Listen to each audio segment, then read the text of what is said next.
विद्वताओं में थी कि उनको नेशनल इंस्टीट्यूट कलकत्ता यूनिवर्सिटी का वाइस चांसलर बना दिया गया। एक तरफ देश की आजादी की उन्होंने, वो जब स्टूडेंट थे तब से ही उनका जो कार्य था समाज के प्रति बहुत सारा अच्छा काम किया करते थे। और ब्रिटिश गवर्नमेंट का सरकार था, हमारे भारत के जो परिवार के गरीब बच्चा होता था, तो जिनका अच्छा एजुकेशन होने वाला, जिसमें टैलेंट होता था, उसको भी स्कॉलरशिप नहीं मिलता था, जिससे वो बच्चा पढ़ नहीं पाता था। तो वैसे काल में भी बहुत ही कम अवस्था में जाकर के, मानिए जो 15-16 साल की अवस्था में, वो डायरेक्ट प्रिंसिपल से जाके इंटरेक्ट होते थे और ऐसे विद्यार्थी सबको बोलते थे कि कैसे हमारा देश आगे बढ़ेगा अगर हमारे देश का विद्यार्थी पढ़ के आगे नहीं बढ़ेगा। तो ब्रिटिश एकदम रेस्ट्रिक्शन रखा था, लेकिन स्पेशल एक लॉ कानून पास करके वो बच्चे लोगों को पढ़ाने में आगे बढ़ाते थे। अब ये सब बातें हो गई, 33 ईयर एज में वो वाइस चांसलर बन गए, बहुत बड़ी बात है। वो कभी भी किसी से दबते नहीं थे। और बाद में उन्होंने कांग्रेस की चुनाव भी लड़े। अब चलिए हम पहुंचते हैं 1947 में। 1947 में आप सब जानते हैं कि इस्लामिक लीग थी हमारी, उस लीग में हमारे जो भाई थे वो लड़ रहे थे और उनका एक अलग दबदबा था और ब्रिटिश उनको बहुत सपोर्ट कर रहे थे, क्योंकि वो चाह रहे थे कि हम जाते जाते देश को 100 टुकड़ा में बांट के चले जाए, ऐसा ब्रिटिश का कल्पना था। चलिए 14 अगस्त 1947 को पाकिस्तान अलग हो गया हमारा एक दिन पहले। 15 अगस्त 1947 को हमारी भारत आजाद हो गई। आजाद होने के बाद क्या हो गया, फिर संविधान के टीम में भी, संविधान के शिल्पकार के टीम में भी डॉक्टर श्यामा प्रसाद मुखर्जी थे। और जब 1951 में बाबा साहब अम्बेडकर ने संविधान लिख करके दे दिया और फिर हमारे पंडित जवाहरलाल नेहरू जी ने, प्रथम प्रधानमंत्री, लियाकत अली जी के साथ कुछ उन्होंने एग्रीमेंट कर लिया और जब वो एक समावेश करके मंत्रिमंडल बनाया गया, उसमें आप गांधी जी के कहने पे जवाहरलाल नेहरू जी ने कुछ लोगों, ऐसे लोगों को भी रखा था जो जवाहरलाल नेहरू जी के साथ नहीं बनता था। उसमें श्यामा प्रसाद मुखर्जी भी थे जो बार बार गलत काम को रोकने के लिए प्रयास करते थे। तो क्या हो गया, उनको उद्योग मंत्री बनाया गया कि उनकी शिक्षा इतनी अच्छा थी, इतने अच्छा वो काबिल थे कि उनको उद्योग और वाणिज्य मंत्री का जिम्मेदारी दी गई। 1951 में जब लियाकत अली जी के साथ माननीय प्रथम पंतप्रधान जवाहरलाल नेहरू जी का एग्रीमेंट हो गया, उसमें बहुत सारे नियम कानून थे देश के जो लोगों को मानना नहीं था, लेकिन मजबूरी में एक्सेप्ट कर रहे थे। उसमें हमारा डॉक्टर अपना राजा हरि सिंह थे, कश्मीर के आप जानते हैं, तो वो चाह रहे थे कि कश्मीर हिंदुस्तान के अंदर विलय हो जाए, लेकिन वो बंटवारा में क्या हो गया, कंट्रोवर्सी बहुत चल रही थी। अपने सरदार वल्लभ भाई पटेल जी 22 महीना में पूरा राजतंत्र को प्रजातंत्र में कन्वर्ट कर दिया। लेकिन ये जो हो गया इंडिपेंडेंट टेरिटरी जो बोलते हैं, जहां पे संविधान का लॉ नहीं चलता है, समझ गए, ऐसे जगह पे जब उनका एग्रीमेंट हो गया तो शेख अब्दुल्ला जी, जैसा भी उनका जवाहरलाल नेहरू जी के साथ बहुत मजबूत संबंध होने की वजह से वो उन्होंने बता दिया कि अभी कश्मीर आप संभालिए। तो सब लोग, बाबा साहब अम्बेडकर साहब और ये अपना डॉक्टर श्यामा प्रसाद मुखर्जी, बहुत सारे नेता थे, बोले कि ये कैसे होगा।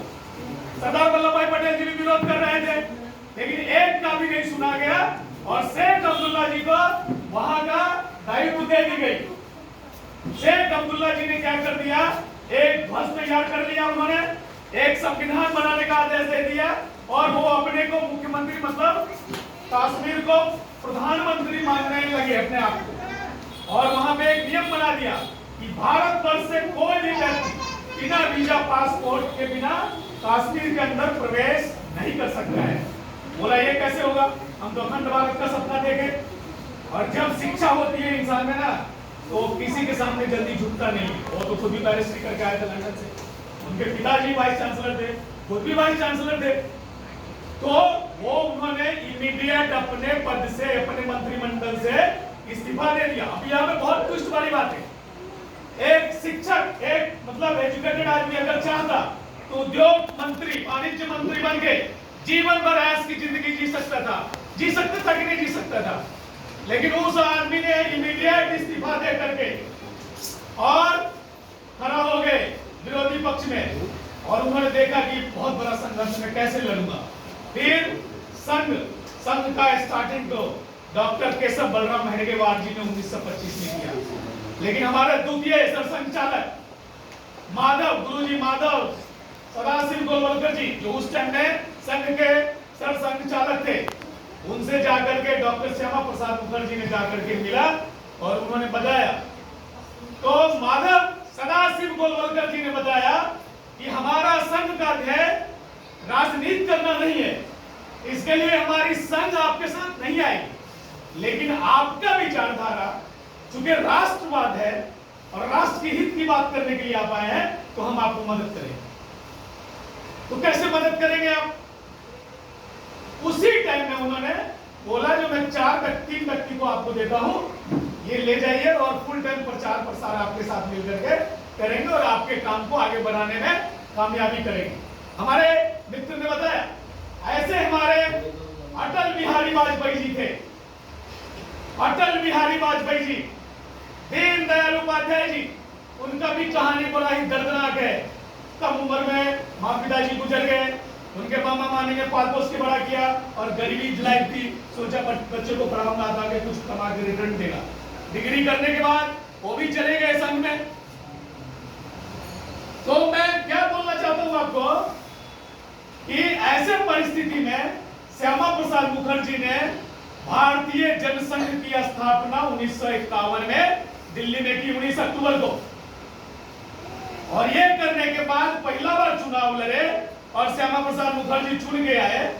वैसे पार्टी ने विरोधी पक्ष नहीं माना, लेकिन वो विरोधी पक्ष का प्रतिपक्ष का नेता बन के, जैसे अभी अपना देवेंद्र फडणवीस जी काम कर रहे हैं महाराष्ट्र के अंदर, वैसे ही अपना श्यामा प्रसाद मुखर्जी ने काम करना चालू कर दिया।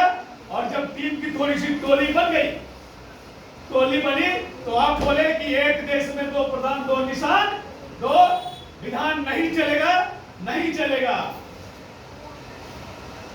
कश्मीर हो या गुवाहाटी, अपनी देश अपनी माटी, हम अपना माटी किसी को देंगे नहीं, ऐसा मान के डॉक्टर श्यामा प्रसाद मुखर्जी चल पड़े टीम को लेकर के। और जहां पे हमारा बॉर्डर हो रही थी, कैप्टन साहब को सुनेंगे हम लोग, कैप्टन साहब बोलेंगे, लेकिन क्या है, मैं सोचा थोड़ा आपको बता दूं, तो इसके लिए मैं थोड़ा सा आगे गया।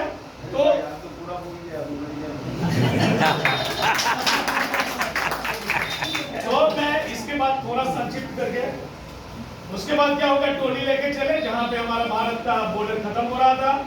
अब वहां पे उनको अकेले वो निकल गए टोली लेकर के। तो सबको मालूम था जो तकलीफ होने वाली है, क्योंकि उनको थोड़ा ब्रांकियल अस्थमा का भी प्रॉब्लम है, तो ज्यादा हाइट पे रहेगा, ऑक्सीजन कम रहेगा, तो प्रॉब्लम और हो सकता है। चलिए, उधर नहीं जाते हुए हम लोग जब ब्रिज क्रॉस हुआ, उधर तो इंफॉर्मेशन सब चला गया था।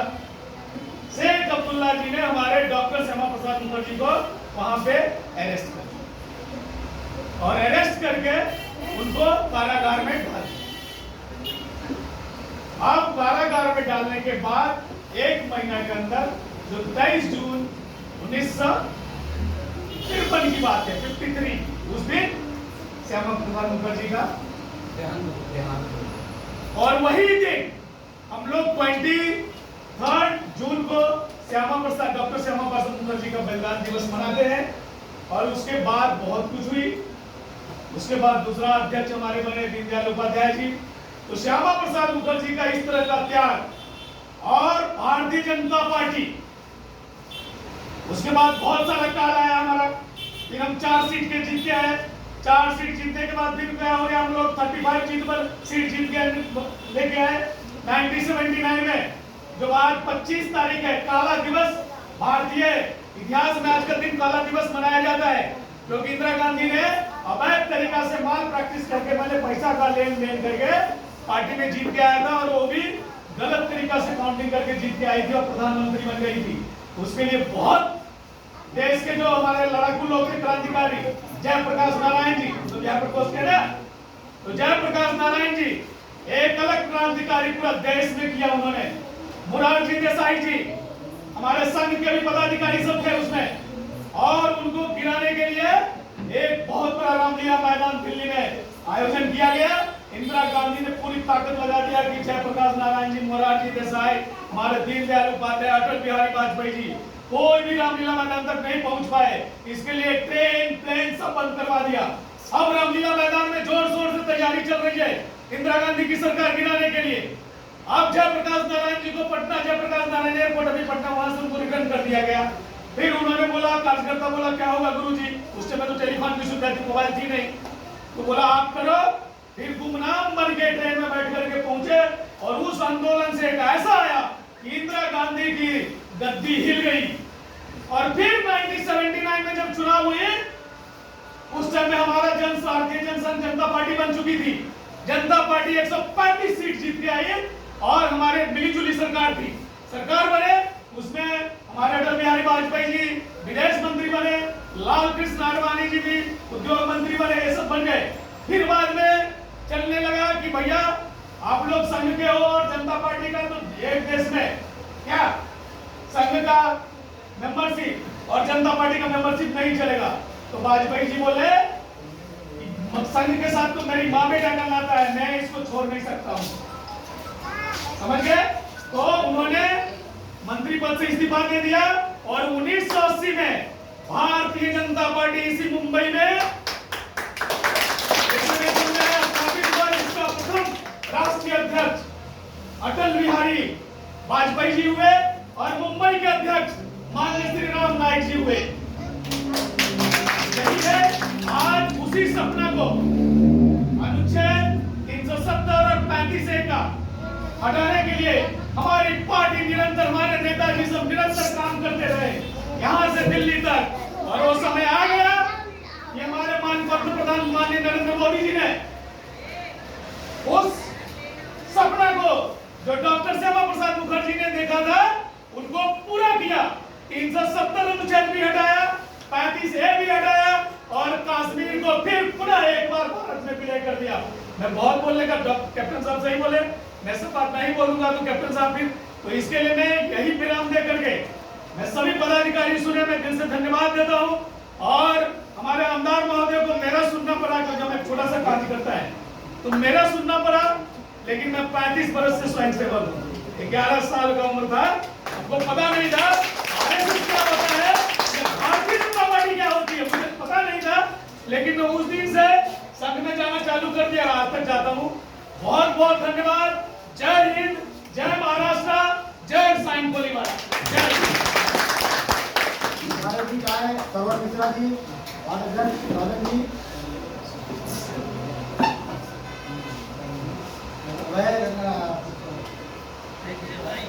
मैं देवेंद्र शर्मा जी से अनुरोध करता हूँ अपना लाडले कैप्टन जी को सवाल और बीच में हमारे जन्मदिन उनका है, उनको भी मैं 2 मिनट बोल के निकल जाएगा। मेरे गाँव में शादी है, के बाद आज मिलेगा, आज भी मिलेगा ही